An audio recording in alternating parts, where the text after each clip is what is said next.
બોટાદની મધ્યમાંથી પસાર થતી ઉતાવળી અને મધુ નદીના વહેણમાં ફીણ ઉડતું જોવા મળ્યું હતું।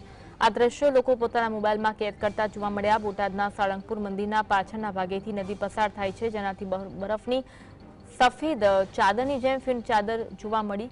આ પાણી ખાંભલા ડેમમાં જાય છે અને આ દૂષિત પાણીથી આરોગ્ય સાથે ચેડા થવાની સ્થિતિ સર્જાઈ છે। ગટરનું ગંદુ પાણી નદીમાં ભેળવાતા આ પાણી દૂષિત બન્યું છે અને લોકોના આરોગ્ય સાથે ચેડા થતા હોવાનો બનાવ છે। બોટાદની મધ્યમાંથી પસાર થતી ઉતાવળી અને મધુ નદીમાં વહેણમાં ફીણ ઉડતું જોવા મળ્યું। આ દ્રશ્યો લોકોએ પોતાના મોબાઈલ કેમેરામાં કેદ કર્યા હતા।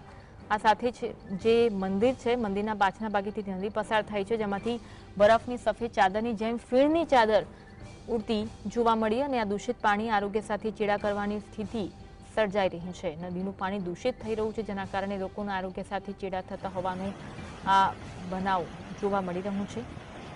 જાણે કે ફીણ ઉડતું હોય તેવા દ્રશ્યો છે, પરંતુ આ દૂષિત પાણીના દ્રશ્યો છે। આ અંગે વધુ વાત કરીશું સંવાદદાતા ધર્મેન્દ્ર ફોનલાઈન પર જોડાયા છે। ધર્મેન્દ્ર, પ્રદૂષિત પાણી છે જેના દ્રશ્યો લોકો મોબાઈલ કેમેરામાં કેદ કરી રહ્યા છે, પરંતુ લોકોના આરોગ્ય સાથે જે રીતના ચેડા થઈ રહ્યા છે, જે આરોગ્ય સાથે ચેડા થવાની સ્થિતિ સર્જાઈ છે, વિગત જણાવશો। જી આપને જણાવી દઉં તો બોટાદમાં કહેવાય કે ઉત્તર ભારતમાં હિમાલયમાં જે દ્રશ્યો જોવા મળે તે સફેદ ચાદર બરફ નીચે ઢકાઈ હોય અને સુંદર મજાના દ્રશ્યો, તેવા દ્રશ્યો આજે બોટાદમાં જોવા મળ્યા હતા। ખાસ કરીને બોટાદના અફસાવાળી નદી અને મધુ નદીના વહેણમાં આ જે પાણી છે એ પાણી દૂષિત હોવાને કારણે થઈને આ કેમિકલ ઇફેક્ટને કારણે આ સ્થિતિ સર્જાઈ હોય તેવું કંઈક સામે આવ્યું હતું।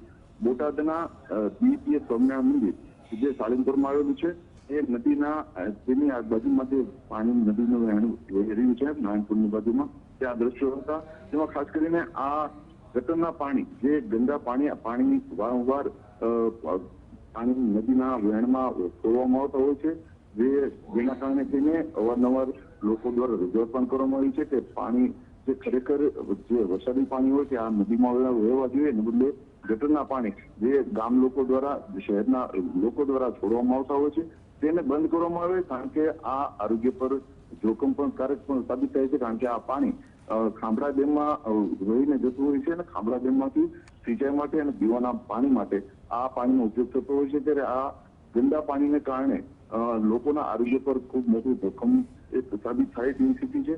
ત્યારે તંત્રની આ ઉદાસીનતા આ દ્રશ્યો દ્વારા સામે આવી છે। જી આભાર માહિતી આપવા માટે।